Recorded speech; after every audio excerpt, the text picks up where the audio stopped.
Aming Amang Yahweh, dakilang Diyos namin, mabuting Ama, maraming salamat po sa araw na ito. Muli niyo na naman po kaming pinagsama-sama sa inyong sambahan para po makapakinig at makapag-aral ng inyong salita. Ama, itanim po ninyo ang mga salitang aming matututunan sa nagaling sa inyong salita sa aming mga puso't isipan. At huwag niyo po hayaan naman ako po ito agad ng kalaban. Tulungan niyo po maisa pamuhay po namin ito. At gabayan niyo rin po ako sa mga salitang aking bibigkasin. Kayo po ang manguna sa aking i-share. Tulungan niyo po ako at turuan, Ama, para kung paano niyo po nais iparating sa amin ang inyong mensahe. In the name of Jesus Christ, Amen. Okay, so, mm,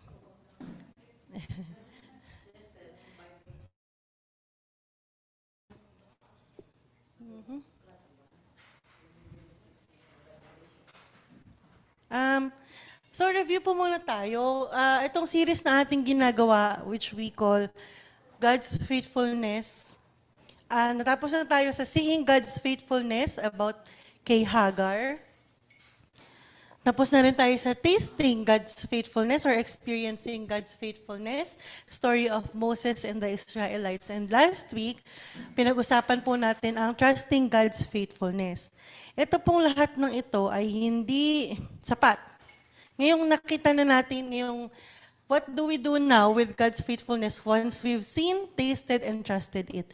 Alam niyo po, familiar ba kayo sa term na domino effect? 'Di ba? Yung kapag kami ginawa ka sa buhay mo, paano kaya kung si mama, hindi si papa ang napangasawa niya? Paano kaya pag nagkatuloyan pala si mama at si Ninang Malu? Hindi magiging domino effect. 'Di ba? O kaya nga, paano ko ang nagkatuluyan pala ay si mama at si Ninang Malu? Paano nga? Paano, 'di ba? Mag-iiba, wala po siguro si Gami. Kasi domino effect na yun, dahil nagkatuloyan si mama at si papa, nagkaroon sila ng anak na napakaganda at napakabait, at yung anak na mabait, hindi, joke lang. Mabait ang aking kapatid. And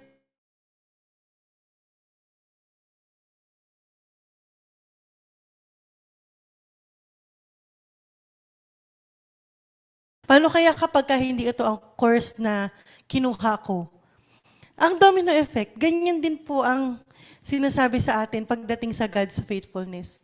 Once na makita mo ang faithfulness ng Diyos, once na malasahan mo, na-experience mo, at once na papagkatiwalaan mo ang salita ng Diyos, ano ang magiging domino effect niyan? Ang mangyayari dyan ngayon, we will now live out God's faithfulness. So kung unang step po yun makikita natin ang katapatan ng Diyos, mararanasan natin, dahil naranasan natin, magkakaroon tayo ng tiwala. Ano naman gagawin natin ngayon after? Ngayon, kailangan natin ipamuhay yung katapatan ng Diyos. Dapat itong katapatan ng Diyos na to makita sa ating buhay. So meron po akong 3 main points na i-discuss sa atin ngayong araw. Bakit? Sandali lang po.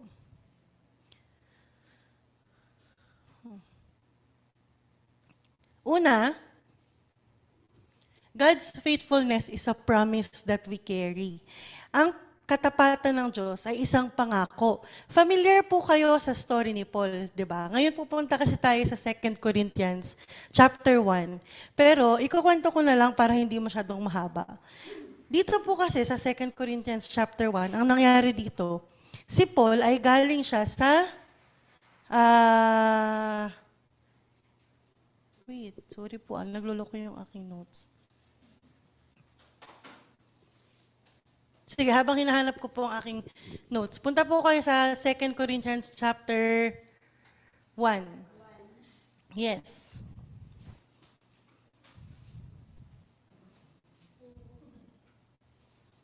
Okay, so si Paul, dito sa 2 Corinthians po, ang nangyari kasi dyan, ang unang punta ni Paul sa Church of Corinth, ito yung sineremonan niya.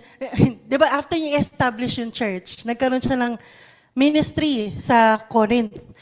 Ngayon, gumawa siya ng letter papunta sa kanila nung siya ay nasa Ephesus. Ito po, dito sa kanyang letter or sa 1 Corinthians, dito niya ngayon in-address ang mga sermon niya sa mga taga-Korinto. Ito po kasi isang buong series po ito isang buong series kasi ito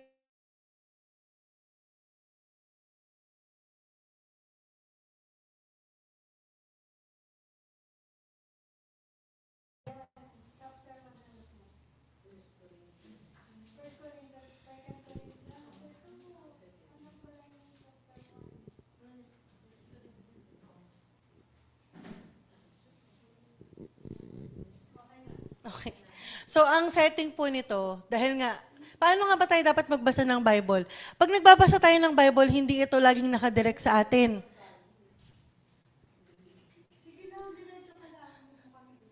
Naku, mahirap hindi intindihin ang nasa first row, tapos makulit.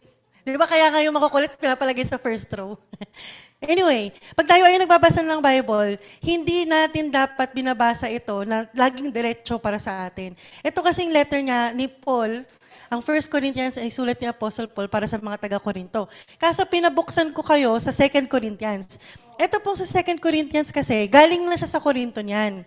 Nag-visit na siya, nag-plant na siya ng ministry, pero ginawa niya muna yung first letter niya. Dahil yung tinayo niya na ministry doon ay napaka-cute. 'Di ba? Ang dami nilang issues na inaddress, mga sexual immorality, ang tungkol sa division of the church, tungkol sa marriage, tungkol sa mga kahit nga pagkain eh. 'Di ba sinermonan pa sila ni Paul tungkol sa pagkain, sa pagmamahal, nandun ang tungkol sa pagmamahal, ang spiritual gift, ang resurrection. Ang dami niyang issue na inaddress sa 1 Corinthians chapter 1.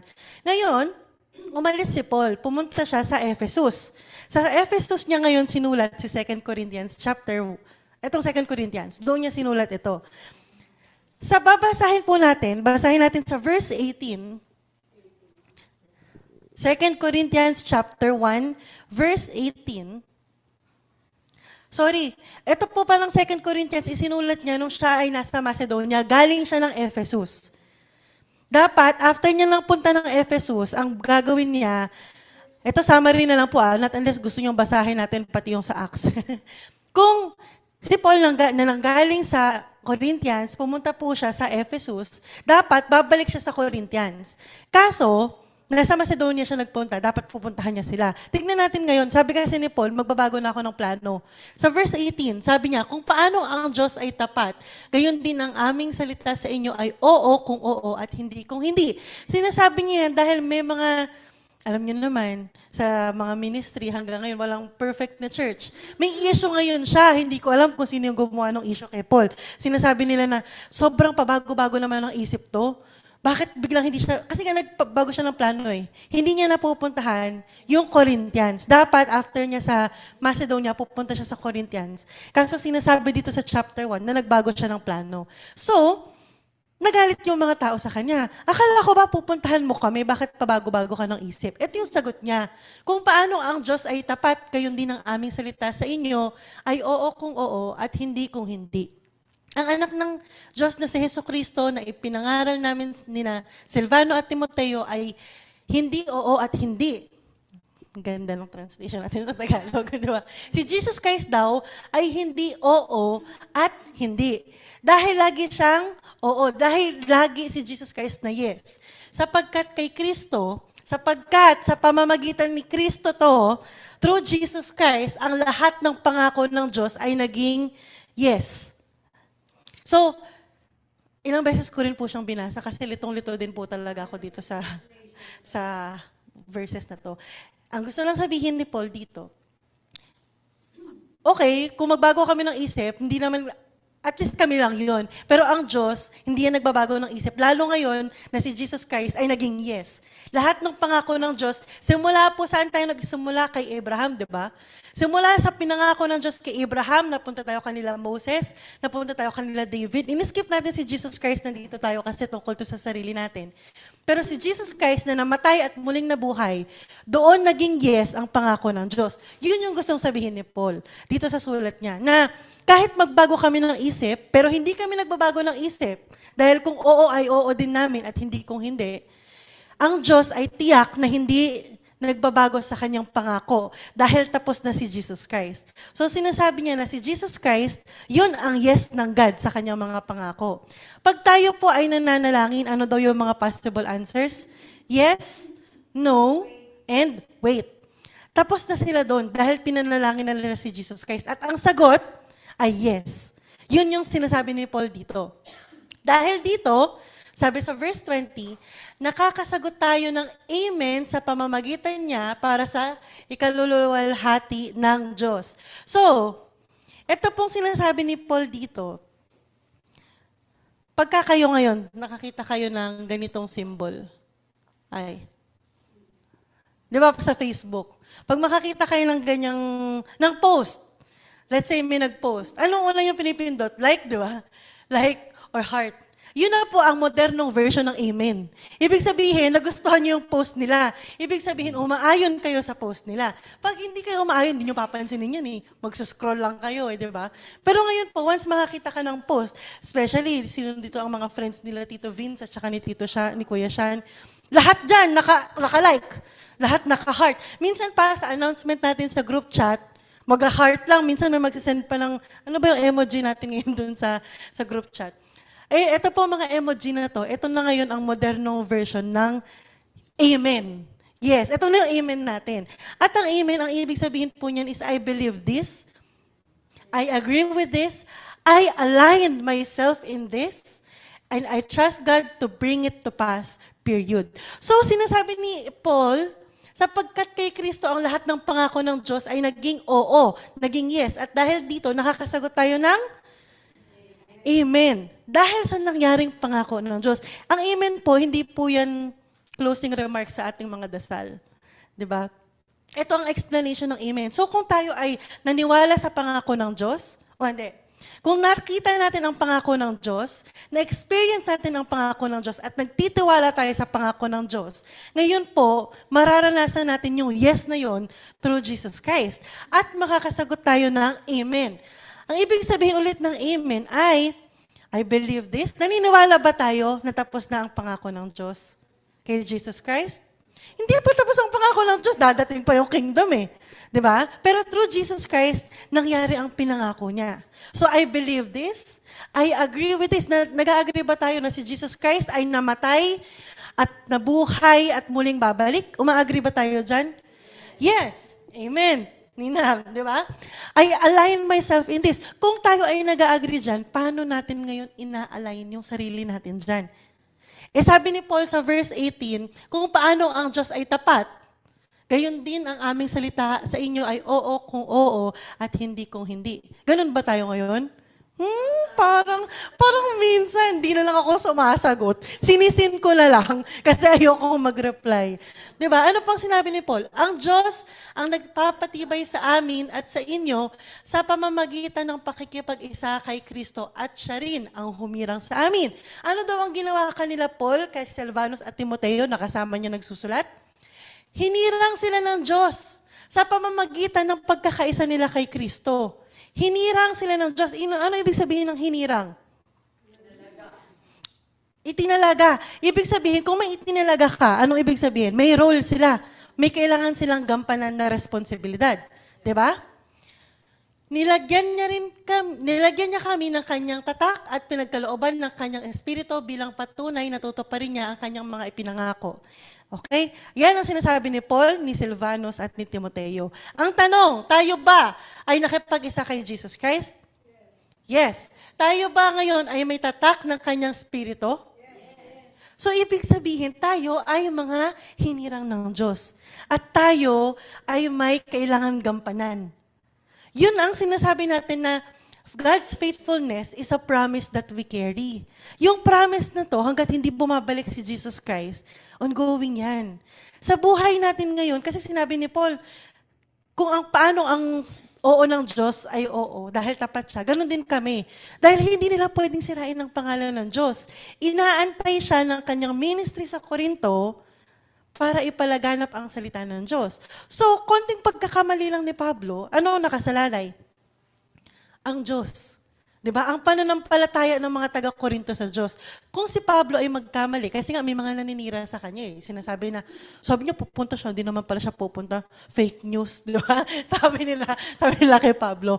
Kaya siya sumulat ng ganito. Kung babalikan po natin yung unang part dyan sa 2 Corinthians chapter 1, sinasabi niya kasi dyan na, alam niyo, hindi ko na lang iisa-isahin sa inyo, pero pinahirapan kami sa Efeso.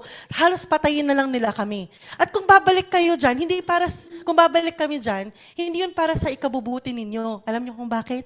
Kasi po, meron pang part 2 yung sermon ni Pablo. Hindi pa natapos sa 1 Corinthians yung mga issue nila. Ang gustong sabihin ni Pablo, kung babalik ako ngayon at this point in time, magkakasira-sira lang tayong lahat. Dahil patuloy pa rin yung sermon ko sa inyo. Yung letter ko from 1 Corinthians, hindi nyo nga sinunod eh. matitigas pa rin yung ulo nyo. Anong gagawin ko kung babalik ako dyan? Mag-aaway-away lang tayo. Yun yung gustong sabihin ni Paul. Dito sa letter niya sa 2 Corinthians. Pero kung gusto po ninyong mas maintindihan pa yan, pakinggan niyo po yung seminar ni Pastor siya ng ganda about sa study of Corinthians. Pero yun yung gusto niyang sabihin. So, ang tanong, bumalik ba si Paul sa Corinto? Yes. Bumalik siya pero not this time. Hindi po during this time na alam niyang hindi yun yung best time. Kaya siya nagsulat muna. Nagsulat muna siya para walang alitang magaganap kung bumalik man siya agad. Alam niyo po ba, may kwento ako sa inyo. Di ba nung nagpaalam si Arjen magpakasal kami kay Mama? Unang part, nagpaalam siya, hindi raw siya pinayagan ni Mama. Pangalawang part, sinamahan daw siya ng kapatid ko, hindi pa rin pumayag. Pangatlong part, ako na po ang nagpaalam. Pero hindi po ako nagsasalita. Alam niyo kung anong ginawa ko? Nagsulat ako para wala muna siyang sasabihin. Nagsulat muna ako, babasahin niya muna, tsaka kami mag-usap. Pumayag na po si Mama. Kinasal na po kami, may apo na po siya. Ganun yung ginawa ni Paul.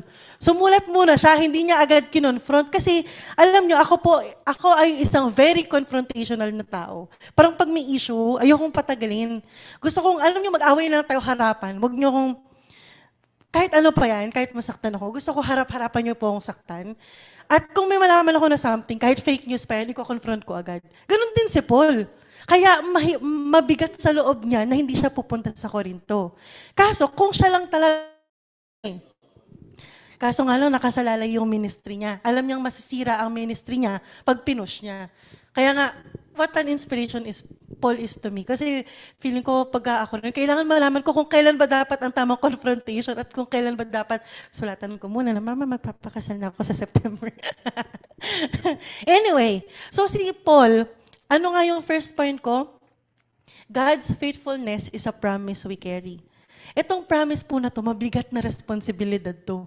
At katulad nila Pablo, hindi natin alam kung sino yung mga naninira at talagang nakatingin sa atin.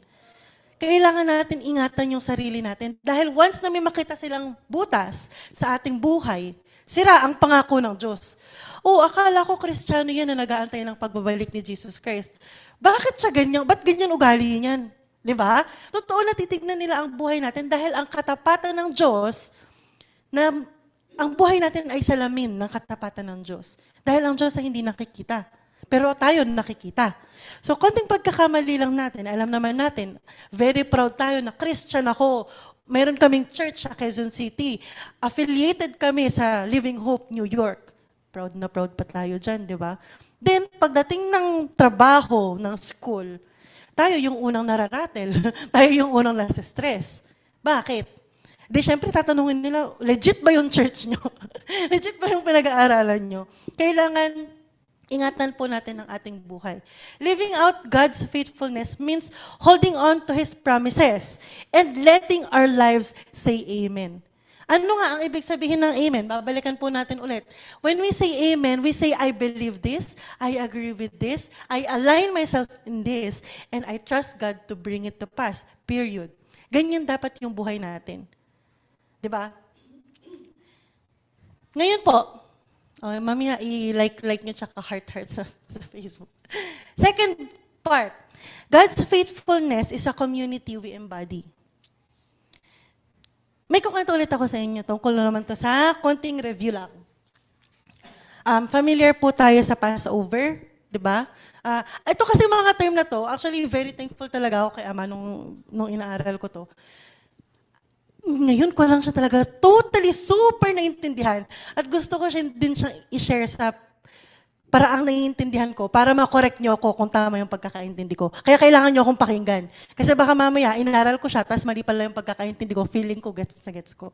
Okay, so, review. Passover. Ang Passover, ito po yung time na palabas ang mga Israelites sa Ehipto. Ito yung last plague, yung papatayin yung mga firstborn. And then, ang instruction ng God, na kung kayo ay if you're my people, magpatay kayo ng lamb, yung dugo ng lamb is ilagay niyo sa inyong pinto, and I will pass over your house. Skip niya yung pagkamatay ng firstborn nila. Correct? Okay. After nung Passover po na yun, di ba nakalabas na sila sa Ehipto. This symbolizes new beginning for the Israelites. Kasi yun na po, yung naging free sila sa mga Egypt. So, nung time po nila, daw, based on my research. Ito daw, hanggang ngayon, sineselebrate as a mark of new beginning. So parang ngayon, sa panahon nila, ito yung panahon na magtatanim sila ulit. Panahon ng pagsuso. After ng 50 days, that's what they call, nung Old Testament, they call it Feast of Weeks or Shavuot in Greek. Greek ba? Greek ba yung Old Testament? In Hebrew. Sorry. Nung Old Testament po, after ng Passover and up to now, Passover, doon pa lang sila ulit makakapagtanim kasi doon sila naging free, doon sila nag-restart, nagtatanim sila. After 50 days, yun po ang pista, Feast of Weeks, or sa Hebrew, they call it Shavuot.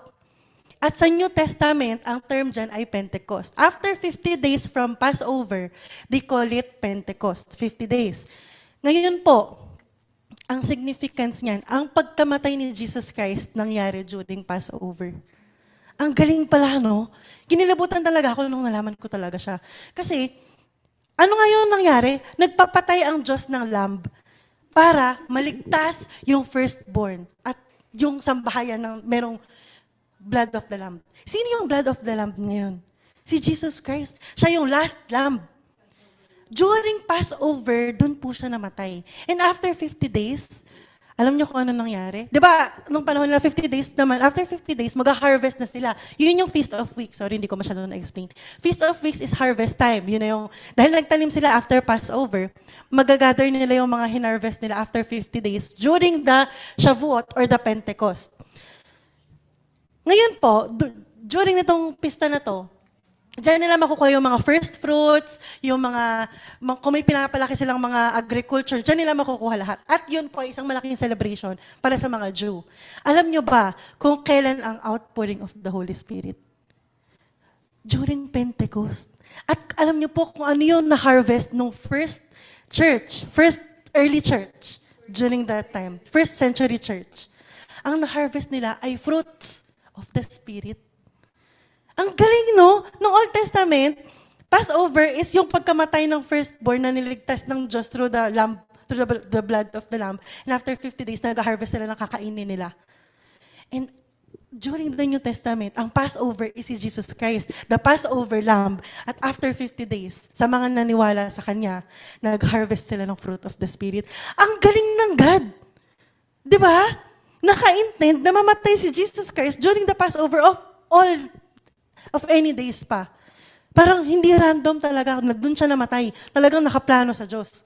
Tapos, ang ganda ng significance ng Pentecost, 50 days after, dumating ang outpouring of the Holy Spirit na kapag speaking tongues sila, na-receive nila yung gifts of the Spirit, at nakuha nila yung fruit of the Spirit. Anong klaseng, ang galing, the great planner talaga ang God. Diba? So, nung nalaman ko siya, sabi ko, wow! Talaga palang, at saka imagine niyo po kayo ay mga Hudyo. Tayo ay mga Israelites. Kung tayo ngayon ay kinikilabutan, nung nalaman natin to, or ako lang siguro yung kinilabutan. Pero how much more sa mga taong involved talaga sa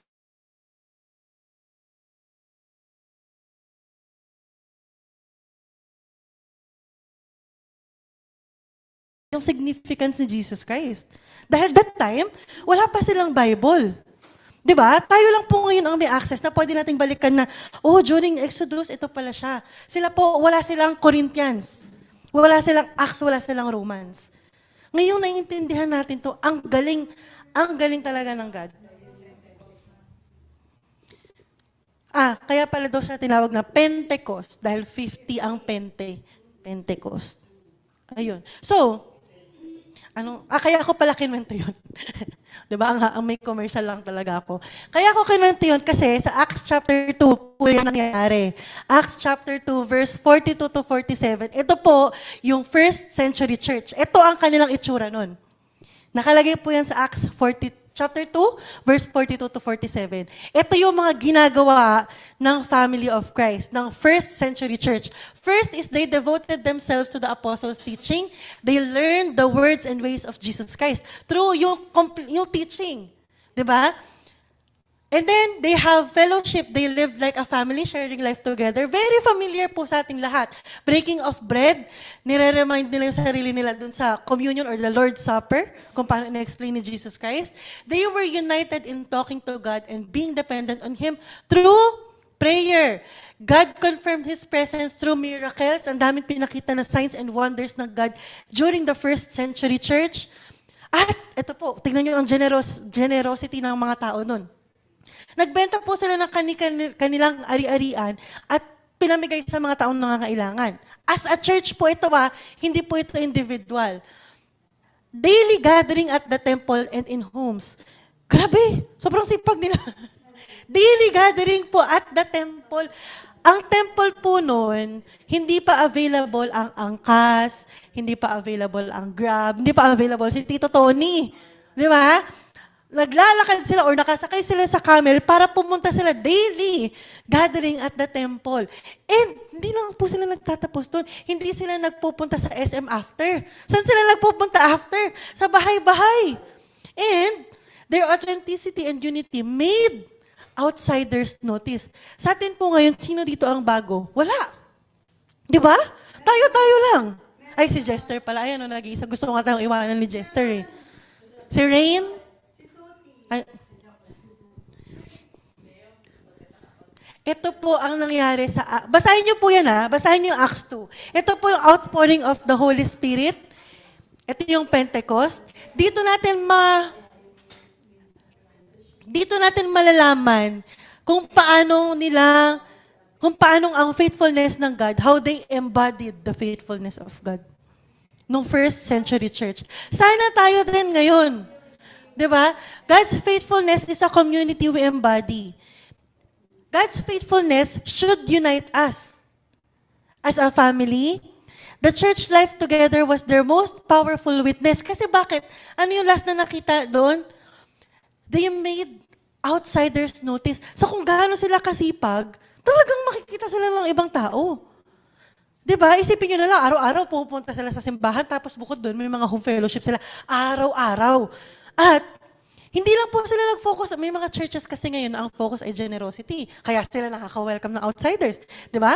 May mga church din naman ngayon na yung signs and wonders, yung mga healing, gift of healing, kaya din sila nakaka-welcome ng outsiders. Which is not bad. Pero imagine kung combination po ng lahat yun. Kasi nagawa nila lahat yun eh. Ang ganda daw ng teaching, ang ganda daw ng worship, ang ganda daw ng signs and wonders, ng fellowship, ng breaking of bread. Alam nyo, ginagawa natin to eh. Di ba? Yung mga teacher nyo nga lang po, intern pa po kami. Yung mga nagtiteach sa inyo, mga intern pa lang kami. Fellowship, hindi po to malayo sa atin. Di ba? Tayo as a family, as a Living Hope Philippines, hindi iba sa atin ang meaning ng fellowship. Hindi iba. Anong lunch natin mamaya? Alam nyo kung ano? Afritadang manok. Oh, see? Breaking of bread. Prayer. Gaano kahaba ang prayer natin kanina? Signs and wonders.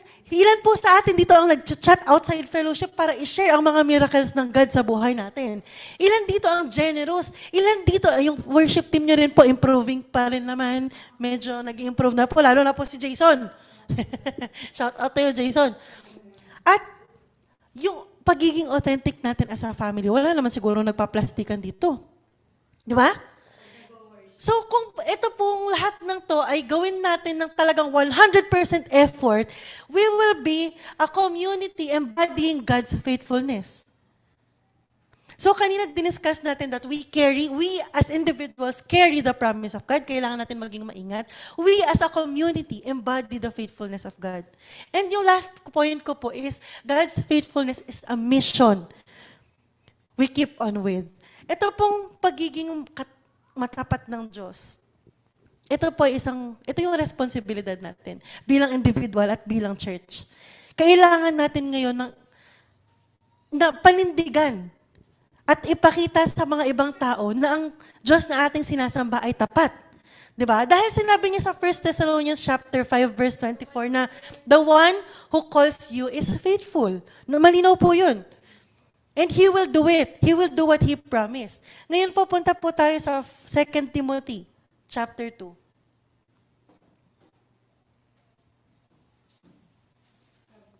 ito pong sinasabi sa atin, ito pong sinasabi ni Paul sa kanyang love na si Timothy.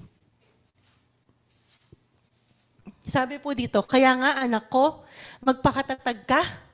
Basahin po natin to na parang tayo ang kinakausap ni Paul. Kasi we have this, sabi niyo kanina, nag-amen kayo, di ba? You believe na meron tayong tatak ng Holy Spirit katulad nila Pablo. So, tignan natin to bilang kinakausap din tayo ni Pablo. Kaya nga anak ko, kaya nga Tita Stella, kaya nga Tita Mercy, kaya nga Mama, kaya nga Ninang Leng, kaya nga Ninong Eugene, kaya nga Tito Ding, kaya nga Tita Mercy, kaya nga Victor, Jason, Mimay at Rain, kaya nga J.A., Kurt, and Des.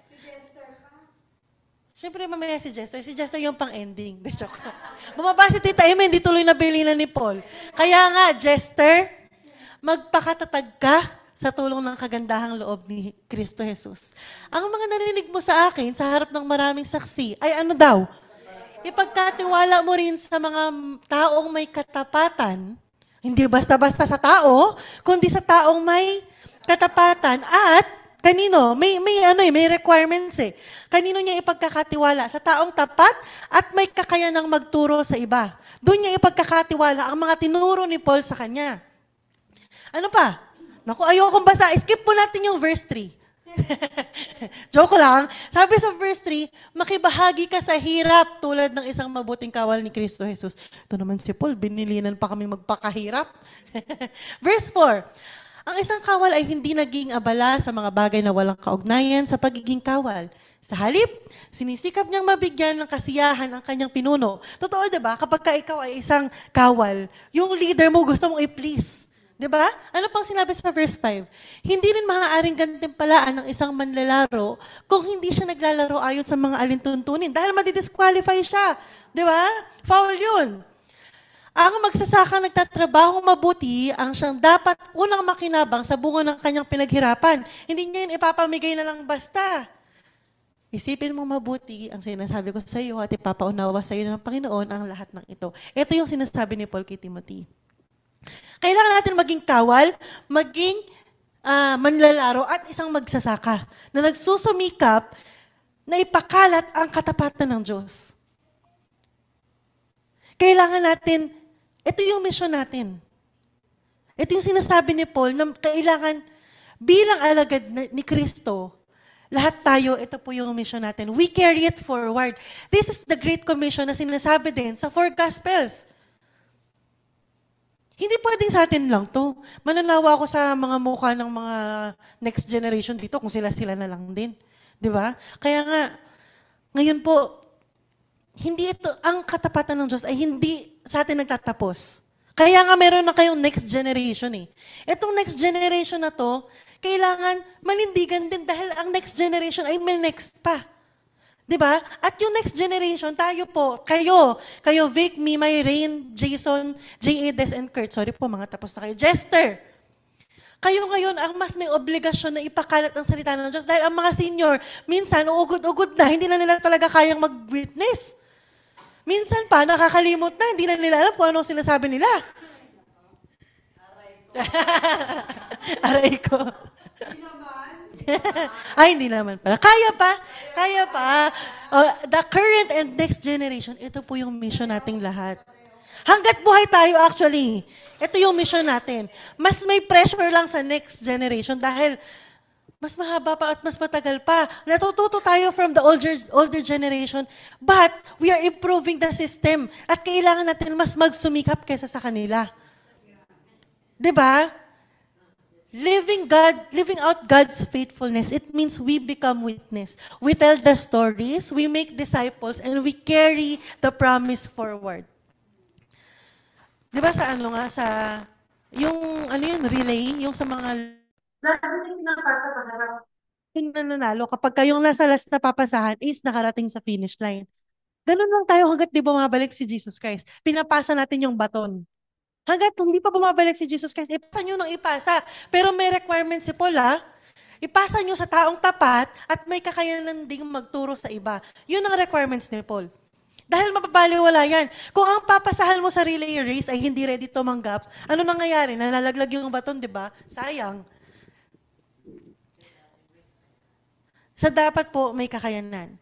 Ah, so, we live out God's faithfulness today. Sa mga promise natin, sa buhay natin, basically, we live anchored in God's yes, through Jesus Christ, through our amen. Kailangan yun po ang ating angkla. Sa buhay natin, sa hope, tayo naka-hold on. Sa ating community, sa ating family, we live faithfully with one another.